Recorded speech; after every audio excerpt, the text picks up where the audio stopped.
Hello दोस्तों, आपका स्वागत है अपने यूट्यूब चैनल साइंस युद्ध पर। तो आज के वीडियो में आप सभी लोग पढ़ोगे बहुत most important chapter class 12th के केमिस्ट्री के लिए, halo alkane and hello arene. ठीक है, मोस्ट इम्पॉर्टेंट चैप्टर है ऑर्गेनिक केमिस्ट्री का। तो आप सभी लोग बहुत ही अच्छे तरीके से ध्यानपूर्वक पढ़िए और मैं पूरी कोशिश करूंगा आपको 0 to एडवांस पहुंचाने की, यानी कि बहुत बेसिक से चालू करूंगा और आपको बहुत एडवांस तक ले जाऊंगा। बस आप सभी लोग बहुत ही बेहतरीन तरीके से अपने नोट्स बनाते जाएं, कॉपी और पेन साथ में लेके बैठें, जिससे कि आपको बाद में स्टडी करने में कोई प्रॉब्लम क्रिएट ना हो। ज़्यादा समय न लेते हुए अपने वीडियो को स्टार्ट करते हैं। तो आप सभी लोग चैप्टर डालिए अपनी कॉपी में। क्या नाम है? Halo alkanes, halo alkanes and halo arenes. ठीक, क्या नाम है? Halo alkanes and halo arenes. तो ये ऑर्गेनिक केमिस्ट्री का मोस्ट इम्पॉर्टेंट चैप्टर है। तो आप सभी लोग अपने कॉपी में डाल लीजिएगा। देखो, मैं इस वाइट बोर्ड पर ही आपको बहुत ही बेहतर समझाने की कोशिश करूंगा। यदि आप सच में पढ़ने वाले स्टूडेंट हैं तो उस पढ़ने वाले स्टूडेंट को वाइट बोर्ड या स्मार्ट बोर्ड से कोई मतलब नहीं होता है। अगर वो पढ़ता है तो वो वाइट बोर्ड पर ही पढ़ जाता है, और नहीं पढ़ता है तो वो स्मार्ट बोर्ड पर भी नहीं पढ़ पाता है। ठीक है, और आप लोगों का यदि सपोर्ट रहा अच्छे तरीके से तो मैं आप लोगों के लिए जल्दी स्मार्ट बोर्ड खरीद लूँगा और आप लोग यहाँ इस वाइट बोर्ड पर अभी अच्छे से पढ़िए। मैं पूरी कोशिश से आपको अच्छे तरीके से समझाने की इस चैप्टर को कोशिश करूँगा और बहुत बेसिक से आपको समझाऊँगा, जिससे कि आपकी छोटी छोटी चीज़ें जो है वो कंप्लीट होती जाएं और बाद में आपको प्रॉब्लम क्रिएट ना हो। ठीक है, तो इस चैप्टर को समझने के लिए जो मुख्य तत्व हैं उनको आप पहले समझ लीजिए। क्या इनके जो मुख्य तत्व हैं वो उसको कैसे समझेंगे और इस चैप्टर को आगे कैसे समझेंगे। ठीक है, तो जो इसमें सबसे इम्पोर्टेंट चीज़ है, हैलोजन परिवार के तत्व, हैलोजन एलिमेंट क्या होते हैं और इनका नामकरण क्या होता है, इनको अच्छे तरीके से पहले समझ लीजिए। इसके बाद फिर आपको इस चैप्टर को समझने में मजा आएगा। ठीक है, तो देखिए ध्यान से, यहाँ लिख लीजिए हैलोजन परिवार के तत्व, हैलोजन परिवार के तत्व। ठीक, यानी कि इंग्लिश में कहते हैं हैलोजन एलिमेंट्स, हैलोजन एलिमेंट्स।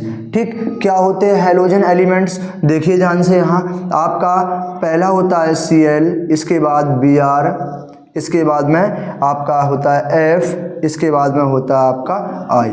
ठीक है, ये आपके 4 हैलोजन एलिमेंट मैंने यहाँ लिख दिए हैं। बट आपके जो हैलोजन एलिमेंट होते हैं वो 6 होते हैं, लेकिन 2 एलिमेंट इसमें जो होते हैं वो उनका यूज इसलिए यहाँ नहीं किया जाता है क्योंकि वो रेडियो एक्टिव होते हैं। कैसे होते हैं? Radio active. और रेडियो एक्टिव जो पदार्थ होते हैं वो किसी से क्रिया नहीं करते हैं। ठीक है, तो आपका आवर्त सारणी में जो 7th A समूह है, आवर्त सारणी में 7th A समूह है, उसमें जो एलिमेंट रखे गए हैं वो बताइए कितने रखे गए हैं? उसमें रखे गए हैं आपके 6 एलिमेंट हैं। पहला आपका है F, इसके बाद फिर कौन सा आपका है? Cl, फिर कौन सा आपका है? Br, फिर कौन सा आपका है? I, फिर कौन सा आपका है? At, फिर कौन सा आपका है? Ts। देखो कितने एलिमेंट हो गए आपके? 6 हैं। ठीक है, फ्लोरीन, क्लोरीन, ब्रोमीन, आयोडीन, एक्टिनम, है ना, ये आपके 6 एलिमेंट पूरे रखे गए हैं। बट इन दोनों का यूज इसलिए नहीं करते हैं क्योंकि ये दोनों जो हैं वो कैसे हैं? रेडियो एक्टिव हैं। कैसे हैं? Radio active. कैसे हैं? रेडियो एक्टिव हैं। रेडियो एक्टिव पदार्थ जो होते हैं वो किसी से क्रिया नहीं करते हैं। ठीक है, इनको याद कैसे करेंगे? मैं आपको इनको याद करने की एक ट्रिक बता दे रहा हूँ, आप उस ट्रिक को याद कर लीजिए और आपको हैलोजन परिवार के तत्व याद हो जाएंगे। सुनिए क्या ट्रिक है। देखिए, फूलों में कलियों में, फूलों में कलियों में, बहारों में, आई आंटी आई आंटी तसल्ली से। ठीक, ये ट्रिक यदि आपको याद है तो ये आपके हैलोजन परिवार के तत्व जो हैं वो आवर्त सारणी में 7th A समूह में रखे गए हैं, वो आपको याद हो जाएंगे। क्या ट्रिक है? फूलों में, कलियों में, बहारों में, आई आंटी तसल्ली से। ठीक है, अब देखिए ध्यान से, ये FCl, Br, I ये पदार्थ रेडियो एक्टिव नहीं है क्योंकि इनका जो परमाणु क्रमांक है वो 85 से नीचे है और पूरे आवर्त सारणी में जो टोटल एलिमेंट हैं वो 118 हैं। तो जिस एलिमेंट का एटॉमिक नंबर 85 से ऊपर होता है वो पदार्थ रेडियो एक्टिव होते हैं, वो तत्व रेडियो एक्टिव होते हैं। ठीक है, तो इनका जो परमाणु क्रमांक 2 का है वो 85 से ऊपर है, इसलिए कैसे हैं? रेडियो एक्टिव है। इनका प्रयोग हम यहाँ इस चैप्टर में नहीं करेंगे। किनका यूज होगा? फ्लोरीन का, क्लोरीन का, ब्रोमीन का, आयोडीन का। ठीक है, तो बहुत ही अच्छे तरीके से आप इसको याद कर लीजिए। और मैं इनका नाम दे रहा हूं कि इनका जो नाम है, इनका जो IUPAC नाम है, इधर सुन लीजिए आप बहुत ही अच्छे तरीके से। IUPAC नाम और इसका जो दूसरा है वो है सिंपल नाम, सिंपल नेम। ठीक है, सिंपल नेम है ना। इसका IUPAC नाम और साधारण नाम दोनों अलग अलग हैं। सुनिए ध्यान से, इस Cl का जो IUPAC नाम है, बोलिए क्या है? Cl का जो IUPAC नाम है क्लोरो है। क्या है? क्लोरो। इसके बाद Br का जो IUPAC नाम है वो क्या है? ब्रोमो है। इसके बाद F का जो IUPAC नाम है वो क्या है?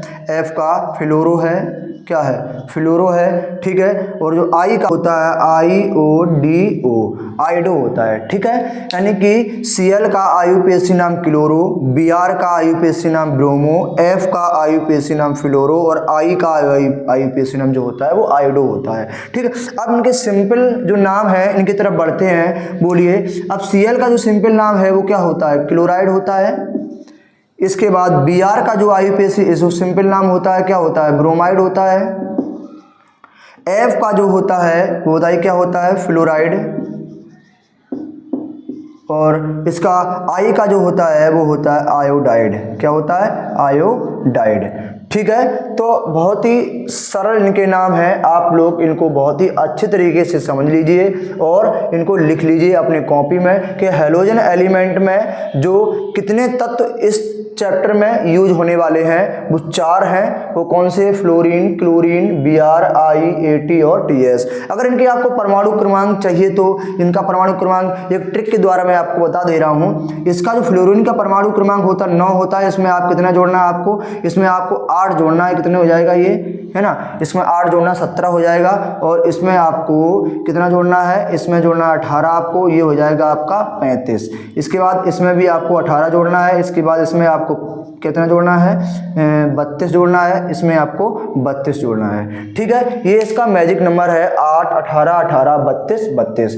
तो देखिएगा, इसका 9 है परमाणु क्रमांक, इसका परमाणु क्रमांक 17 है, इसका Br का 35 है और आयोडीन का जो परमाणु क्रमांक होगा जब 35 में आप 18 को ऐड करेंगे तो जितना निकलेगा वो आयोडीन का होगा। इसके बाद इसमें इसका जितना आयोडीन का निकलेगा और उसमें 32 ऐड करेंगे जितना निकलेगा AT का होगा। यानी कि सीधी बात है, इन दोनों का जो परमाणु क्रमांक निकलेगा वो 85 से ऊपर निकलेगा। ठीक है, आप लोग जोड़ कर देख लेना। तो ये रेडियो एक्टिव है इसलिए इनका यूज नहीं करते हैं और इन चारों का यूज करते हैं। ठीक है, और सुनिए, और इनके बारे में आप समझ लीजिए बहुत ही अच्छे तरीके से। अब इस 4 में जो सबसे ज्यादा रिएक्टिव तत्व है, जो सबसे ज्यादा रिएक्ट करता है एलिमेंट, वो कौन सा है? और सबसे कम रिएक्ट कौन करता है? कौन प्रकाश की उपस्थिति में क्रिया करता है, कौन अंधेरे में क्रिया करता है? इनको आप बहुत ही अच्छे तरीके से समझ लीजिए, नहीं तो आपको इस चैप्टर में बहुत ही प्रॉब्लम होने वाली है। ठीक है, जैसे देखिए आपके पास कितने 4 एलिमेंट हैं। एक आपका फ्लोरीन है, एक आपका क्लोरीन है, एक आपका ब्रोमीन है, एक आपका आयोडीन है। ठीक है, इनमें सुनिए ध्यान से, इसमें सबसे ज्यादा जो क्रियाशील होता है वो होता है फ्लोरीन। कौन सा होता है? फ्लोरीन। इसके बाद क्लोरीन, फिर ब्रोमीन, फिर आयोडीन। यानी कि जो फ्लोरीन होता है ये फ्लोरीन अंधेरे में भी क्रिया कर लेता है, अंधेरे में क्रिया कर लेता है। ठीक है, फ्लोरीन इतनी फास्ट क्रिया करता है कि ये अंधेरे में भी क्रिया कर लेता है। और क्लोरीन और जो ब्रोमीन होते हैं, इनको क्रिया करने के लिए मुझे प्रकाश की उपस्थिति की आवश्यकता पड़ेगी। प्रकाश की उपस्थिति, यानी कि ये जो एलिमेंट हैं वो सनलाइट की उपस्थिति में क्रिया करते हैं। और जो आयोडीन है ये बहुत धीमी क्रिया करता है, बहुत धीमा रिएक्ट करता है, इसलिए इसका यूज हम बहुत कम करते हैं। ठीक है, यानी कि बहुत धीमी क्रिया करता है, बहुत धीमी क्रिया करता है। ठीक है, तो सबसे ज़्यादा रिएक्टिव इसमें जो तत्व है वो क्या है? फ्लोरीन है, जो अंधेरे में भी क्रिया कर लेता है। इसके बाद आपके पास क्लोरीन है और ब्रोमीन है। ठीक है, जो क्लोरीन और ब्रोमीन एलिमेंट हैं ये जो है वो प्रकाश की उपस्थिति में क्रिया करते हैं। तो ज़्यादातर हम इस चैप्टर में जो हैलोजन परिवार के तत्वों में जो तत्वों को यूज करेंगे वो क्लोरीन और ब्रोमीन होंगे। ठीक है, क्योंकि ये प्रकाश की उपस्थिति में क्रिया करते हैं और ये जो आयोडीन होता है वो बहुत धीमी रिएक्शन करता है। तो आप सभी लोग इसका स्क्रीनशॉट ले लीजिए, फिर बढ़ते हैं इसके नेक्स्ट इंपॉर्टेंट टॉपिक की तरफ, जिससे ये चैप्टर को आपको समझने में आसानी हो जाए। ठीक है,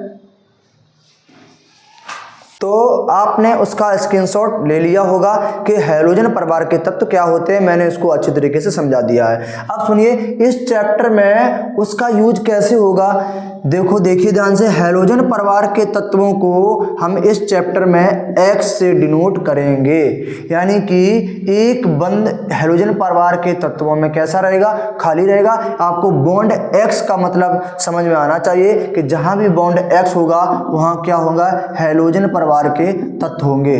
हैलोजन परिवार के तत्व होंगे। वो हैलोजन परिवार के जो तत्व हैं वो कौन कौन से होते हैं मैंने आपको बताया है, Cl, Br, I और F। ठीक, आदि, यानी दो तत्व आप यूज इसलिए नहीं कर सकते हो क्योंकि वो रेडियो एक्टिव होते हैं। तो आप बताइए हैलोजन परिवार के तत्वों को इस चैप्टर में किससे प्रकट करेंगे? X से करेंगे। ठीक है, तो इसमें जो नेक्स्ट टॉपिक है आपको समझने के लिए है वो एल्किल ग्रुप है। एल्किल ग्रुप आपको समझना पड़ेगा। और जो एल्किल ग्रुप है आप लोग सभी लोग हेडिंग लगा लीजिए, एल्किल ग्रुप है। यहाँ एल्किल ग्रुप को समझने के लिए आपको क्या समझना पड़ेगा? एल्केन जो सीरीज होती है, एल्केन, और एल्केन सीरीज आप लोगों ने पढ़ी होगी कि जिस भी सीरीज में कार्बन परमाणुओं के मध्य में एकल बंध उपस्थित होता है उसे एल्केन सीरीज कहते हैं। तो देखिए ध्यान से यहाँ, है ना, इसका हिंदी में नाम है एल्किल समूह। क्या नाम है? एल्किल समूह। तो ऑर्गेनिक केमिस्ट्री में अधिकतर जो अंग्रेजी वर्ड हैं वही हिंदी हैं, जो हिंदी हैं वही अंग्रेजी वर्ड हैं। तो घबराने की कोई ज़रूरत नहीं है। ठीक है, तो देखिए ध्यान से, अच्छे तरीके से यहाँ समझिए आप लोग। क्या है, आपके पास एल्केन सीरीज है। एल्केन सीरीज में आप लोग देखिए इसमें एक सिंगल बंध होता है। एल्केन सीरीज में क्या होता है? सिंगल बंध होता है। और इसके सफिक्स में क्या लगता है? ANE। क्या लगता है? ANE। इसमें कार्बन के सभी बंध पूरे होते हैं। ठीक, लेकिन अब क्या है, जैसे मान लो मैं इस एल्केन सीरीज से जब भी एक हाइड्रोजन परमाणु को कम करेंगे तो बताइए इसमें क्या होगा? ये जो सीरीज है वो किस में चले जाएगी? ये चली जाएगी एल्किल में चली जाएगी। ठीक है, एल्किल में। जो एल्केन है इसमें जो यौगिक होते हैं वो किस में चले जाएंगे? समूह में चले जाते हैं। एल्केन सीरीज में जो आपके यौगिक बनेंगे वो जब भी हम एक हाइड्रोजन परमाणु को कम करेंगे तो वो एल्किल समूह में चले जाते हैं। और ये सीरीज में, इस सीरीज में, एल्किल सीरीज में जो भी आपके तत्व आपस में जुड़ेंगे उनसे मिलकर समूह का निर्माण होगा। किसका निर्माण होगा? समूह का निर्माण होगा। तो इस वाले सीरीज में यौगिक नहीं बनते हैं, क्या बनते हैं? समूह बनते हैं, ग्रुप बनते हैं। ठीक है, और इस वाले सीरीज में यौगिक बनते हैं। ठीक है, तो देखिए अब ये एल्किल हो जाएगा आपका। जैसे एग्जाम्पल के तौर पे मैं आपको समझाता हूँ, जैसे आपका मैथेन हो गया। मैथेन का क्या होता है? CH4 होता है। जब भी मैं इसमें से एक हाइड्रोजन परमाणु को कम करेंगे तो बताइए ये किस में बदल जाएगा? 3 में बदल जाएगा ना। इसके एक कार्बन कितने बंध बनाता है? 4 बनाता है। कितने बंध बनाता है? 4, क्योंकि कार्बन की संयोजकता कितनी होती है? 4 होती है, इसलिए कार्बन कितने बंध बनाता है? 4 बंध बनाता है। और कार्बन के बंध की पूर्ति के लिए कार्बन में हाइड्रोजन जोड़े जाते हैं। तो बताइए इस कार्बन, ये जो कार्बन है वो 4 बंध बनाएगा। तो 4 बंध बनाएगा, इसके लिए हमने इसके साथ कितने हाइड्रोजन जोड़ दिए? 4 जोड़ दिए। यहाँ से मैंने, अब बताइए इसका नाम क्या हो जाएगा? ये मेथेन हो जाएगा। क्या हो जाएगा? मेथेन, क्योंकि इसके बंध पूरे हैं इसलिए इसमें क्या लगेगा? ANE। यहाँ पे मैंने क्या किया, इसमें से एक हाइड्रोजन परमाणु को कम कर दिया और इसका एक बंध खाली हो गया, इसलिए इसको क्या कहेंगे? एक कार्बन को मैथ कहेंगे। इस बताइए सीरीज में क्या लगता है? बाई लगता है, तो इसमें क्या लगा देंगे? बाई। तो क्या हो जाएगा इसका नाम? मेथिल। तो आप लोग ग्रुप इसमें ध्यान रखना है आपको, कौन कौन से आपके पास ग्रुप होते हैं, उन ग्रुपों को यहाँ यूज किया जाएगा इस चैप्टर में। ठीक है, तो फिलहाल आप लोग इसको देख लीजिए और ग्रुप के बारे में देखिए ध्यान से, कौन कौन से आपके सामने ग्रुप होंगे। एक आपका CH3 होगा, है ना, इसके पास खाली बंध होगा, है ना, खाली बंध ये है CH3 होगा। इसके बाद में एक होगा C2H5, इसके बाद एक होगा C3H7, है ना, C3H7, इसके बाद में होगा आपका C4H9। ठीक है, ध्यान से देखिए अच्छे तरीके से इसको। तो अब इसका नाम क्या होगा बताइए? ये ग्रुप है, इसका नाम हो जाएगा मेथिल। क्यों? एक कार्बन है, इसके बाद में इसमें से हाइड्रोजन कम है तो मेथिल हो जाएगा। इसका नाम 2 कार्बन है तो 2 कार्बन को एथ कहते हैं, इसमें क्या लगाएंगे? बाई, तो हो जाएगा एथिल। इसके बाद 3 कार्बन क्या कहते हैं? प्रोप कहते हैं, इसमें बाई लगाएंगे, क्या हो जाएगा? प्रोपिल। 4 कार्बन को ब्यूट कहते हैं, जो ब्यूट हो जाएगा, और बाई लगाएंगे तो क्या हो जाएगा? ब्यूटिल। ठीक है, ये आपके पास कैसे ग्रुप हैं? ये आपके पास जो ग्रुप हैं वो एलिफेटिक ग्रुप हैं। कैसे ग्रुप हैं? एलिफेटिक, जिसमें कार्बन परमाणु जो हैं वो एक दूसरे से खुली श्रृंखला में जुड़े हैं। कैसे जुड़े हैं? खुली श्रृंखला में। अब जो आपका एक ग्रुप है वो है एरोमेटिक। कौन सा ग्रुप है? एरोमेटिक। ठीक है, देखिए ध्यान से, जैसे आपका C6H5, ठीक है, ये इसका एक बंध खाली है, यानी कि अगर बेंजीन की बात की जाए तो बेंजीन का जो सूत्र होता है वो C6H6 होता है। ठीक है, ये बेंजीन जो है वो एरोमेटिक यौगिक है। हमने क्या किया, उसमें से एक हाइड्रोजन परमाणु को कम कर दिया, तो बताइए इसका नाम चेंज हो जाएगा, बेंजीन से हो जाएगा फेनिल। क्या हो जाएगा? बेंजीन से फेनिल हो जाएगा। तो आप लोग ध्यान रखिएगा कि बेंजीन का जो सूत्र होता है वो C6H6 होता है। क्या इसका नाम है? बेंजीन। ठीक, बेंजीन का जो सूत्र होता है वो C6H6 होता है। जब भी हम कभी भी बेंजीन में से एक हाइड्रोजन परमाणु को कम करेंगे तो बताइए उसका नाम क्या होगा? फेनिल होगा। क्या होगा? फेनिल होगा। ठीक है, तो आप लोग इसको अच्छे तरीके से देख लीजिए और इसका स्ट्रक्चर आप भी बना सकते हैं, क्योंकि बताइए जब भी कम से कम 6 कार्बन परमाणु आपके पास होंगे तो इसकी क्लोज चेन बनेगी। ठीक है, कैसे बनेगी? देखिए ध्यान से, इस प्रकार का इसका स्ट्रक्चर होगा, है ना, इस प्रकार का इसका स्ट्रक्चर होगा। बीच में ये बंद के लिए इसमें हम रिंग बना देते हैं। ठीक, इसके बाद में अब बताइए इसमें कितने कार्बन हैं? 6। 1 2 3 4 5 6। ठीक है, 6 कार्बन है। इसके बाद में देखिए ध्यान से, यहाँ हाइड्रोजन कितने हैं? 5। 1 2 3 4 और ये 5। ठीक, एक बंद इसका कैसा रहता है? खाली रहता है, जैसा कि मैंने इसमें आपको बताया है। ठीक है, यानी कि यहाँ बेंजीन में जो हाइड्रोजन है वो पूरे कंप्लीट है ना, डबल बॉन्ड लगा था इसलिए इसमें ENE लगा है साथ में। लेकिन यहाँ क्या हुआ है? एक हाइड्रोजन कम हुआ है। जब एक हाइड्रोजन कम होगा तो इसमें क्या लगेगा? बाई लगेगा। ठीक है, तो आपको इतने ग्रुप याद रखना है, मेथिल, एथिल, प्रोपिल, ब्यूटिल, इसके बाद में ये आपका फेनिल। इनको आप अच्छे तरीके से ध्यान रखिए, इनका यूज इस चैप्टर में होने वाला है। ठीक है, अच्छे तरीके से देखिए। इसके बाद और इसका स्क्रीनशॉट ले लीजिए और देखते हैं जो मोस्ट इंपॉर्टेंट टॉपिक है उसको भी आपको समझा देते हैं। ठीक है, आप लोगों ने एल्किल समूह का स्क्रीनशॉट ले लिया होगा। आप सुनिए, इस चैप्टर में एल्किल समूह को किससे प्रकट किया जाएगा?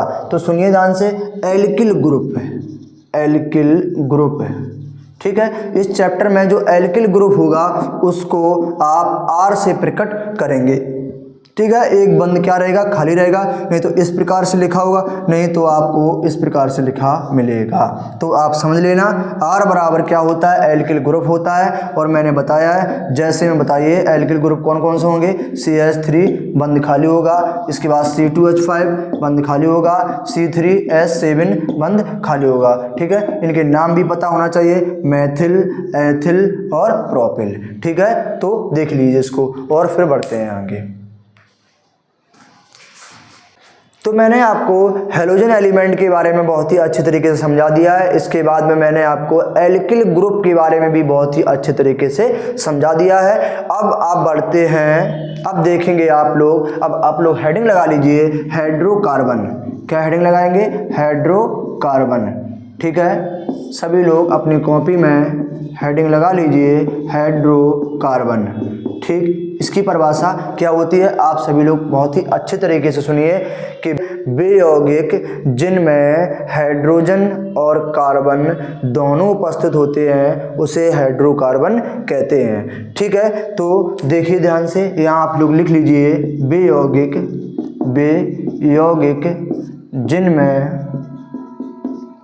जिनमें हाइड्रोजन और कार्बन दोनों उपस्थित होते हैं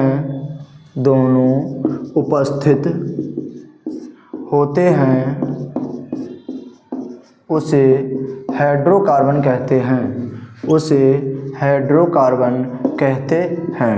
ठीक है, तो बहुत ही आसान इसकी परिभाषा है। एग्जाम्पल को समझ लीजिए आप लोग बहुत ही अच्छे तरीके से बताइए। जैसे आपके पास CH4, इसका नाम क्या होता है, मैथेन। अब इस मैथेन में देखिए आप लोग कार्बन और हाइड्रोजन दोनों उपस्थित हैं, तो एग्जाम्पल नंबर 1। एग्जाम्पल नंबर 2 आपका C2H6, इसका नाम क्या हो जाएगा, 2 कार्बन है तो एथेन हो जाएगा। इसमें भी देखो हाइड्रोजन और कार्बन है। एग्जाम्पल नंबर 3 है, क्या है, C3H8। ठीक है, C3H8, इसमें भी आप देख लीजिए, इसमें भी हाइड्रोजन और कार्बन है। अब इसमें 3 कार्बन है, 3 कार्बन को प्रोप कहते हैं, सिंगल बॉन्ड है, AN लगा देंगे, बताइए क्या हो जाएगा, प्रोपेन। तो देखिए इन तीनों एग्जाम्पल में क्या है, बताइए हाइड्रोजन और कार्बन उपस्थित है, इसलिए ये बताइए इन जो एग्जाम्पल हैं वो हाइड्रोकार्बन के एग्जाम्पल हुए। ठीक है, तो आप लोग इसका स्क्रीनशॉट ले लीजिए और बढ़ते हैं। हाइड्रोकार्बन कितने प्रकार के होते हैं, एक होता है एलिफैटिक हाइड्रोकार्बन, एक होता है एरोमेटिक हाइड्रोकार्बन। तो आप लोग अच्छे तरीके से एलिफैटिक हाइड्रोकार्बन और एरोमेटिक हाइड्रोकार्बन को आप समझिए ध्यान से, और एलिफैटिक यौगिक और एरोमेटिक यौगिक को भी समझिए। ठीक है, इसका स्क्रीनशॉट ले लीजिए, देखते हैं आगे। अपनी कॉपी में हेडिंग लगा लीजिए एलिफैटिक यौगिक। समझिएगा एलिफैटिक यौगिक क्या होता है। ठीक है, तो सुनिए, वे यौगिक जिनमें कार्बन परमाणु एक दूसरे से खुली श्रृंखला में जुड़े होते हैं उन्हें एलिफैटिक यौगिक कहते हैं। एक बार पुनः सुन लीजिए, वे यौगिक जिनमें कार्बन परमाणु एक दूसरे से खुली श्रृंखला में जुड़े होते हैं उन्हें एलिफैटिक यौगिक कहते हैं। तो यहाँ लिख लीजिए आप लोग, वे यौगिक जिनमें कार्बन परमाणु एक दूसरे से खुली श्रृंखला में जुड़े होते हैं एलिफैटिक यौगिक कहलाते हैं। ठीक है, मैं इसका यहाँ एग्जाम्पल समझा दे रहा हूँ, देखिए ध्यान से, है ना। क्या है, CH3, CH2 और CH3। इसमें देखो कार्बन परमाणु एक दूसरे से खुली श्रृंखला में जुड़े हैं। इसका नाम क्या करेंगे, 1 2 3 कार्बन, 3 कार्बन को क्या कहेंगे, प्रोप कहेंगे। सभी में सिंगल बॉन्ड क्या लगा देंगे, ANE। तो बताइए ये कैसा यौगिक हो गया, एलिफैटिक। ठीक है, यहाँ एलिफैटिक आप लिख सकते हो एलिफैटिक कंपाउंड। ठीक है, एलिफैटिक कंपाउंड, है ना, एलिफैटिक कंपाउंड इंग्लिश में भी लिख सकते हो। अब देखिए ध्यान से, ये एग्जाम्पल नंबर 1 है, सेकंड भी ऐसे ही हो जाएगा। यहाँ कार्बन की जो संख्या है वो बढ़ जाएगी, है ना, कार्बन की संख्या क्या हो जाएगी, बढ़ जाएगी। कितने कार्बन है, 1 2 3 4, 4 कार्बन को ब्यूट कहते हैं। क्या कहते हैं, ब्यूट कहते हैं, है ना। और सिंगल बॉन्ड क्या लगा देंगे, ANE, तो क्या हो जाएगा, ब्यूटेन। तो इसमें देखो कार्बन परमाणु जो है वो खुली श्रृंखला में जुड़े हैं, इसलिए कैसा यौगिक है, एलिफैटिक यौगिक है। ठीक है, अब देखेंगे आप लोग एरोमेटिक यौगिक। आप सभी लोग हेडिंग लगा लीजिए एरोमेटिक यौगिक, एरोमेटिक यौगिक। ठीक है, इसकी बहुत ही सरल परिभाषा है एरोमेटिक और एलिफैटिक यौगिक की। ठीक है, एलिफैटिक यौगिक की मैंने परिभाषा आपको बता दी, आप लोगों ने लिख ली होगी और एग्जाम्पल मैंने यहाँ लिख दी है। अब एरोमेटिक की परिभाषा सुनिए, बेचक्री यौगिक, चक्री मतलब एरोमेटिक का मतलब है बंद श्रृंखला के यौगिक, तो बेचक्री यौगिक जिनमें कम से कम 6 कार्बन परमाणु उपस्थित होते हैं और उनमें एकांतर क्रम का मतलब होता है एक स्थान छोड़ने के बाद दूसरे स्थान।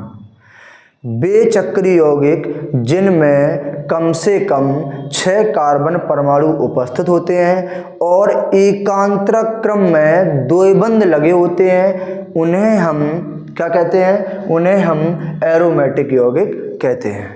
एक बार दोबारा सुन लीजिए, बेचक्री यौगिक जिनमें कम से कम 6 कार्बन परमाणु होते हैं और एकांतर क्रम में डबल बॉन्ड लगे होते हैं, उन्हें हम एरोमेटिक यौगिक कहते हैं। तो आप सभी लोग इसकी परिभाषा को लिख लेना। यदि ये परिभाषा आपको याद नहीं होती है तो इसकी अथवा वाली जो परिभाषा है उसको याद रखना। क्या होती है? बेचक्री यौगिक जो हकल के नियम का पालन करते हैं, बेचक्री यौगिक जो हकल के नियम का पालन करते हैं एरोमेटिक यौगिक कहलाते हैं। देखिए ध्यान से, अब हकल का नियम क्या होता है? हकल का नियम, ठीक है, आप डायरेक्ट इसको याद रखना। क्या होता है? 4n+2 पाई। क्या होता है? 4n+2 पाई। ये हकल का नियम होता है, ठीक है, तो इसको याद रखना। बे यौगिक जो हकल के नियम का पालन करते हैं एरोमेटिक यौगिक कहलाते हैं। तो मैंने आपको एलिफैटिक यौगिक और एरोमेटिक यौगिक के बारे में बहुत ही अच्छे तरीके से डिफाइन कर दिया है। आप सभी लोग इसका स्क्रीनशॉट ले लीजिए, फिर बढ़ते हैं, समझाते हैं आपको हेलो एल्केन और हेलो एरीन क्या होता है, ठीक है।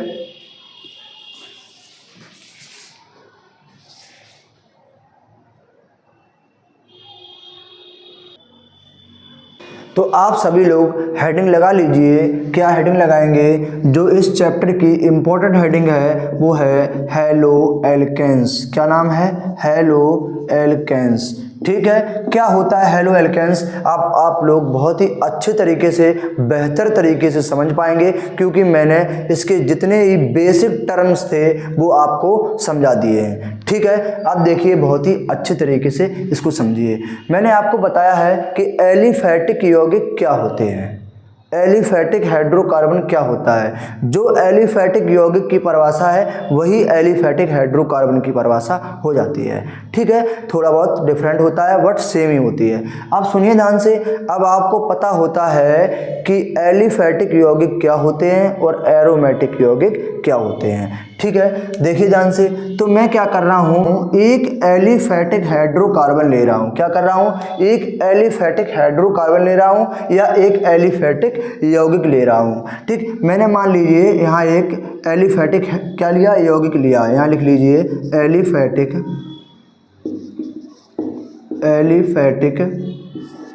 यौगिक, ठीक है। अब मैं क्या कर रहा हूं, इस एलिफैटिक यौगिक में से एक हाइड्रोजन परमाणु को प्रतिस्थापित कर रहा हूं। इस एलिफैटिक यौगिक में से एक हाइड्रोजन परमाणु को प्रतिस्थापित कर रहा हूं और वो किसके द्वारा? वो मैं बॉन्ड एक्स बराबर जो होता है, यहाँ समझ लीजिए, एक्स बराबर जो होता है वो हैलोजन परिवार के तत्व ही होता है। हैलोजन परिवार के तत्वों को हम X से प्रकट करते हैं। यहाँ लिख लीजिए हैलोजन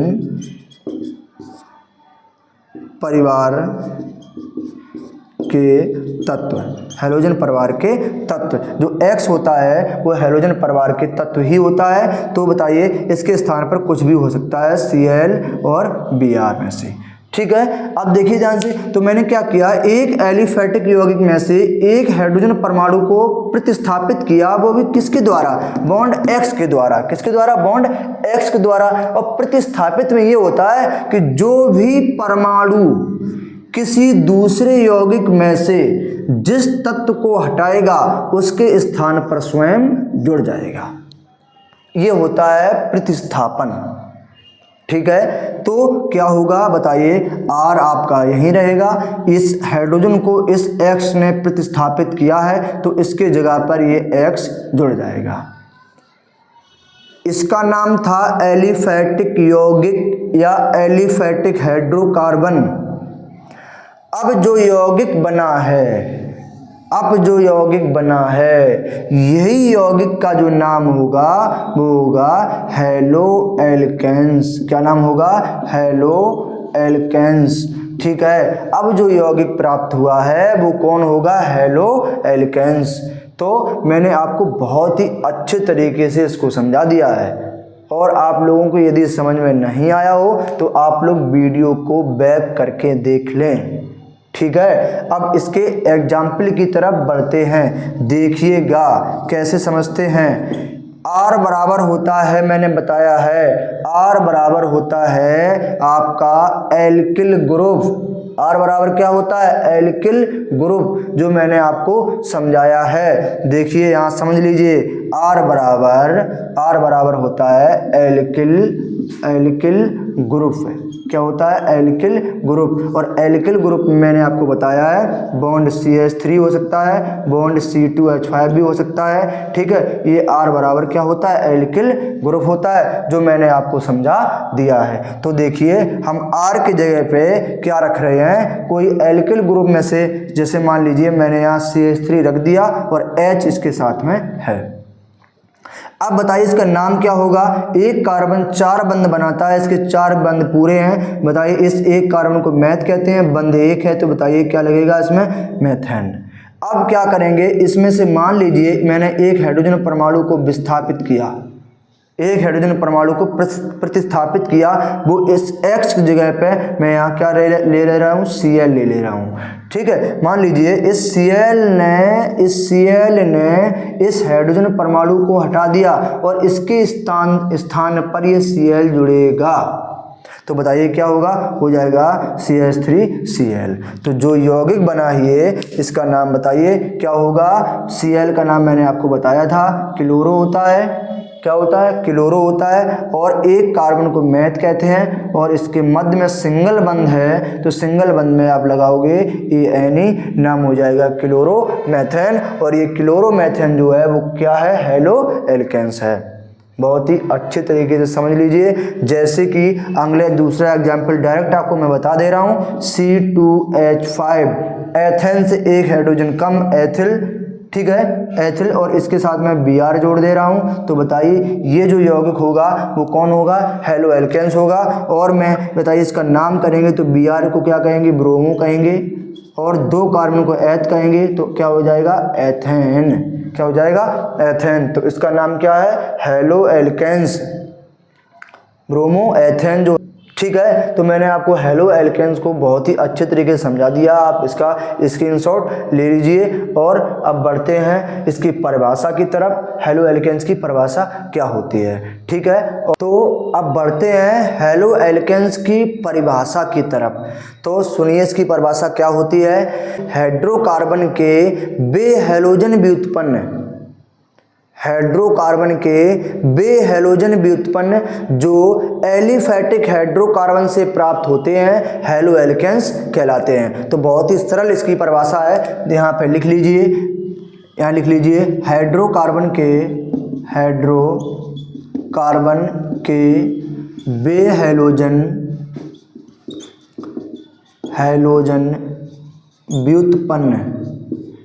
हैलोजन व्युत्पन्न जो एलिफैटिक हाइड्रोकार्बन से प्राप्त होते हैं, एलिफैटिक हाइड्रोकार्बन से प्राप्त होते हैं, उसे हैलो एल्केन्स कहते हैं, उसे हैलो एल्केन्स कहते हैं, उसे हैलो एल्केन्स कहते हैं। ठीक है, तो बहुत ही सरल परिभाषा है।